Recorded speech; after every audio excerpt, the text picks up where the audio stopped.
পৃথিবীতে কেউ কারো নয়, এই ব্যাপারটা তখনই বুঝবেন যখন আপনার পকেটে টাকা থাকবে না। টাকা ধার দেওয়ার সময় নিজেকে মহান মনে হয়, আর সেই টাকা চাইতে গেলে নিজেকে ভিখারি মনে হয়। যার যোগ্যতা যত কম, তার অহংকার তত বেশি।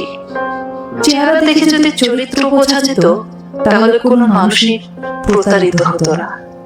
বর্তমানে যোগ্যতা দিয়ে কোনো জায়গা পেতে অনেক সময় লাগে, আর টাকা দিয়ে ওই জায়গাটা পেতে তেমন কোনো যোগ্যতা না হলেও চলে। ফেসবুকে যে পরিমাণ সৎ, দয়ালু এবং বিবেকবোধ মানুষ আছে, তার যদি 10% সমাজে থাকতো, তাহলে সমাজের চিত্রটাই বদলে যেত।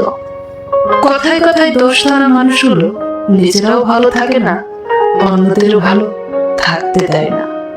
অপমান জিনিসটা পলিথিনের মতো, মাটির নিচে চাপা পড়ে যায় ঠিকই, কিন্তু সহজে পচে যায় না।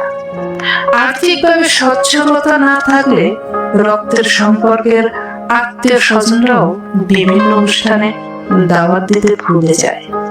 মিথ্যাবাদীদের সাথে কখনো বিবাদে জড়াবেন না, কারণ সে আপনাকে নিয়ে মানুষের কাছে এমন ভাবে মিথ্যা বলবে যে আপনি কল্পনাও করতে পারবেন না।